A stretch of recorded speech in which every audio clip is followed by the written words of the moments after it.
تمام لوگوں سے گزارش ہے اسلام کی دنیا چینل کو سبسکرائب کریں اور بیل آئیکن کو دبا دیں تاکہ ہماری آنے والی نئی ویڈیو آپ تک باقاعدگی سے پہنچتی رہے۔ جفا سے وفا کی طرف۔ اسلام قبول کرنے سے پہلے عمر بن خطاب اسلام کے شدید دشمن تھے۔ جس شخص کے بارے میں معلوم ہوتا کہ اس نے اسلام قبول کر لیا ہے تو اس پر خوب ظلم کرتے، اسے مارتے اور تنگ کرتے تھے۔ انہوں نے اپنے خاندان الخطاب پر خوب ظلم کیا۔ جب پہلی ہجرت حبشہ ہوئی تو ان نفوس قدسیہ میں عامر بن ربیعہ اور ان کی اہلیہ ام عبداللہ بھی شامل تھی۔ یہ دونوں سیدنا عمر فاروق رضی اللہ عنہ کے رشتہ دار تھے۔ جب یہ ہجرت حبشہ کی تیاری کر رہے تھے تو ایک دن سیدنا عمر فاروق ان کے گھر آئے۔ عامر بن ربیعہ کسی کام سے گھر سے باہر تھے۔ سیدہ ام عبداللہ لیلہ بنت ابی حشمہ فرماتی ہیں کہ عمر کی طرف سے بڑی تنگی، تکلیف و ظلم برداشت کر چکے تھے۔ عمر مجھ سے کہنے لگے، ام عبداللہ کہیں جانے کا ارادہ ہے؟ میں نے کہا ہاں، اللہ کی قسم ہم اللہ کی زمین میں نکل جائیں گے، یہاں تک کہ اللہ ہمارے لیے کشادگی کا سامان فراہم فرما دے۔ تم نے ہمیں تکلیف دی ہے، ہم پر ظلم کے پہاڑ توڑے ہیں۔ میری بات سن کر سیدنا عمر نے دعائیہ کلمات کہے کہ اللہ تمہارا نگہبان ہو۔ میں نے سیدنا عمر رضی اللہ عنہ کو اس دن ایسی رقت آمیز حالت میں دیکھا کہ اس سے پہلے کبھی نہ دیکھا تھا۔ عامر بن ربیعہ جب واپس آئے تو میں نے سارا قصہ کہہ سنایا۔ عامر نے کہا، شاید تیرا خیال ہے کہ عمر مسلمان ہو جائے گا؟ میں نے کہا ہاں، میرا یہی خیال ہے۔ اس نے کہا، میرے خیال میں تو ان کا مسلمان ہونا بہت مشکل ہے۔ سیدنا عمر فاروق رضی اللہ عنہ کے بارے میں اندازہ لگانے میں لیلہ رضی اللہ عنہ اپنے خاوند سے زیادہ دور اندیش ثابت ہوئی۔ کمزور مسلمانوں کی ثابت قدمی نے کئی لوگوں کے دلوں میں اسلام کی جوت جگا دی تھی۔ جاہلی عصبیت آہستہ آہستہ دلوں سے ہٹ رہی تھی۔ سیدنا عمر فاروق رضی اللہ عنہ ایک مرتبہ رات کے وقت حرم کعبہ میں تشریف لائے۔ ان کی خوش قسمتی سے کیا کہنے کہ گھر سے تو شراب کی تلاش میں نکلے تھے۔ ان کا منصوبہ یہ تھا کہ پہلے شراب پئیں گے، پھر گپ شپ کے لیے عمر بن عمران مخزومی کے محلے میں جمنے والی مجلس میں بیٹھیں گے، لیکن قدرت کو کچھ اور ہی منظور تھا۔ پہلے انہیں شراب فراہم کرنے والا بندہ نہ ملا، پھر وہ مجلس کی طرف گئے، وہاں بھی انہیں کوئی نظر نہ آیا۔ چاروں ناچار ان کے قدم خانہ کعبہ کی طرف اٹھ گئے۔ وہاں نبی کریم صلی اللہ علیہ وآلہ وسلم نماز پڑھ رہے تھے۔ سیدنا عمر فاروق خانہ کعبہ کے پردے کے پیچھے گھس کر قرآن سننے لگے۔ رسول اللہ صلی اللہ علیہ وآلہ وسلم سورۃ الحق کی تلاوت کر رہے تھے۔ سیدنا عمر فاروق قرآن کے الفاظ اور ان کے معنی کی وسعت پر حیرت زدہ رہ گئے۔ ان کا بیان ہے کہ میں نے دل میں سوچا، خدا کی قسم یہ تو شاعر ہے جیسا کہ قریش کہتے ہیں، لیکن اتنے میں آپ نے یہ آیت تلاوت فرمائی، انہ لقول رسول کریم وما هو بقول شاعر قلیلا ما تؤمنون۔ یہ ایک بزرگ رسول کا کہا ہوا ہے، یہ کسی شاعر کا قول نہیں ہے، تم لوگ کم ہی ایمان لاتے ہو۔ الحاقہ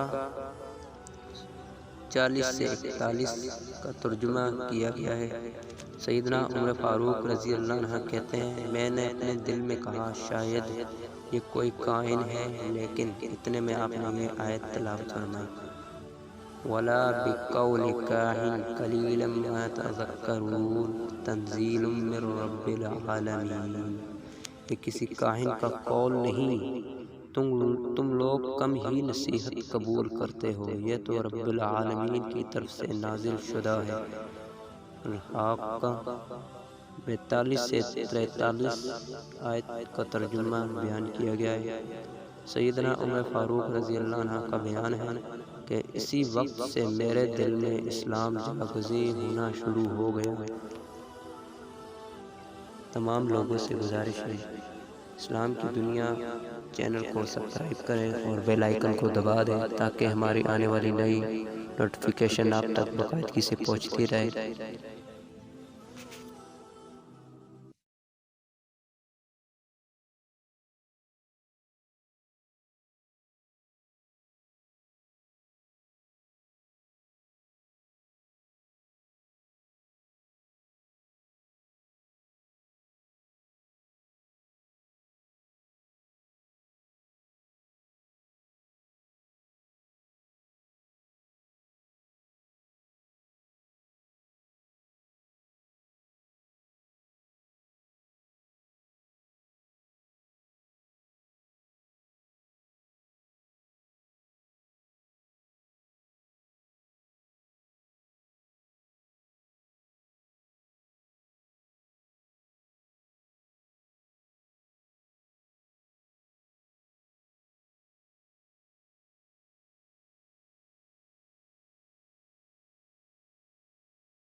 تمام لوگوں سے گزارش ہے اسلام کی دنیا چینل کو سبسکرائب کریں اور بیل آئیکن کو دبا دیں تاکہ ہماری آنے والی نئی ویڈیو آپ تک باقاعدگی سے پہنچتی رہے۔ جفا سے وفا کی طرف۔ اسلام قبول کرنے سے پہلے عمر بن خطاب اسلام کے شدید دشمن تھے۔ جس شخص کے بارے میں معلوم ہوتا کہ اس نے اسلام قبول کر لیا ہے تو اس پر خوب ظلم کرتے، اسے مارتے اور تنگ کرتے تھے۔ انہوں نے اپنے خاندان الخطاب پر خوب ظلم کیا۔ جب پہلی ہجرت حبشہ ہوئی تو ان نفوس قدسیہ میں عامر بن ربیعہ اور ان کی اہلیہ ام عبداللہ بھی شامل تھی۔ یہ دونوں سیدنا عمر فاروق رضی اللہ عنہ کے رشتہ دار تھے۔ جب یہ ہجرت حبشہ کی تیاری کر رہے تھے تو ایک دن سیدنا عمر فاروق ان کے گھر آئے۔ عامر بن ربیعہ کسی کام سے گھر سے باہر تھے۔ سیدہ ام عبداللہ لیلہ بنت ابی حشمہ فرماتی ہیں کہ عمر کی طرف سے بڑی تنگی، تکلیف و ظلم برداشت کر چکے تھے۔ عمر مجھ سے کہنے لگے، ام عبداللہ کہیں جانے کا ارادہ ہے؟ میں نے کہا ہاں، اللہ کی قسم ہم اللہ کی زمین میں نکل جائیں گے، یہاں تک کہ اللہ ہمارے لیے کشادگی کا سامان فراہم فرما دے۔ تم نے ہمیں تکلیف دی ہے، ہم پر ظلم کے پہاڑ توڑے ہیں۔ میری بات سن کر سیدنا عمر نے دعائیہ کلمات کہے کہ اللہ تمہارا نگہبان ہوں۔ میں نے سیدنا عمر رضی اللہ عنہ کو اس دن ایسی رقت امیز حالت میں دیکھا کہ اس سے پہلے کبھی نہ دیکھا تھا۔ عامر بن ربیعہ جب واپس آئے تو میں نے سارا قصہ کہہ سنایا۔ عامر نے کہا، شاید تیرا خیال ہے کہ عمر مسلمان ہو جائے گا۔ میں نے کہا ہاں، میرا یہی خیال ہے۔ اس نے کہا، میرے خیال میں تو ان کا مسلمان ہونا بہت مشکل ہے۔ سیدنا عمر فاروق رضی اللہ عنہ کے بارے میں اندازہ لگانے میں لیلہ رضی اللہ عنہ اپنے خاوند سے زیادہ دور اندیش ثابت ہوئی۔ کمزور مسلمانوں کی ثابت قدمی نے کئی لوگوں کے دلوں میں اسلام کی جوت جگا دی تھی۔ جاہلی عصبیت آہستہ آہستہ دلوں سے ہٹ رہی تھی۔ سیدنا عمر فاروق رضی اللہ عنہ ایک مرتبہ رات کے وقت حرم کعبہ میں تشریف لائے۔ ان کی خوش قسمتی سے کیا کہنے کہ گھر سے تو شراب کی تلاش میں نکلے تھے۔ ان کا منصوبہ یہ تھا کہ پہلے شراب پئیں گے، پھر گپ شپ کے لیے عمر بن عمران مخزومی کے محلے میں جمنے والی مجلس میں بیٹھیں گے، لیکن قدرت کو کچھ اور ہی منظور تھا۔ پہلے انہیں شراب فراہم کرنے والا بندہ نہ ملا، پھر وہ مجلس کی طرف گئے، وہاں بھی انہیں کوئی نظر نہ آیا۔ چاروں ناچار ان کے قدم خانہ کعبہ کی طرف اٹھ گئے۔ وہاں نبی کریم صلی اللہ علیہ وآلہ وسلم نماز پڑھ رہے تھے۔ سیدنا عمر فاروق خانہ کعبہ کے پردے کے پیچھے گھس کر قرآن سننے لگے۔ رسول اللہ صلی اللہ علیہ وآلہ وسلم سورۃ الحق کی تلاوت کر رہے تھے۔ سیدنا عمر فاروق قرآن کے الفاظ اور ان کے معنی کی وسعت پر حیرت زدہ رہ گئے۔ ان کا بیان ہے کہ میں نے دل میں سوچا، خدا کی قسم یہ تو شاعر ہے جیسا کہ قریش کہتے ہیں، لیکن اتنے میں آپ نے یہ آیت تلاوت فرمائی، اِنَّهُ لَقَوْلُ رَسُولٍ كَرِيمٍ وَمَا هُوَ بِقَوْلِ شَاعِرٍ قَلِيلًا مَا تُؤْمِنُونَ۔ یہ ایک بزرگ رسول کا کہا ہوا ہے، یہ کسی شاعر کا قول نہیں ہے، تم لوگ کم ہی ایمان لاتے ہو۔ الحاقہ 40 سے 41 کا ترجمہ کیا گیا ہے۔ سیدنا عمر فاروق رضی اللہ عنہ کہتے ہیں، میں نے اپنے دل میں کہا شاید یہ کوئی کاہن ہے، لیکن اتنے میں آپ نے یہ آیت تلاوت فرمائی، وَلَا بِقَوْلِ كَاهِنٍ قَلِيلًا مَا تَذَكَّرُونَ تَنزِيلٌ مِّن رَّبِّ الْعَالَمِينَ۔ یہ کسی کاہن کا قول نہیں، تم لوگ کم ہی نصیحت قبول کرتے ہو، یہ تو رب العالمین کی طرف سے نازل شدہ ہے۔ الحاقہ 42 سے 43 آیت کا ترجمہ بیان کیا گیا ہے۔ سیدنا عمر فاروق رضی اللہ عنہ کا بیان ہے کہ اسی وقت سے میرے دل میں اسلام جاگزیں ہونا شروع ہو گیا۔ تمام لوگوں سے گزارش ہے، اسلام کی دنیا چینل کو سبسکرائب کریں اور بیل آئیکن کو دبا دیں تاکہ ہماری آنے والی نئی نوٹیفیکیشن آپ تک باقاعدگی سے پہنچتی رہے۔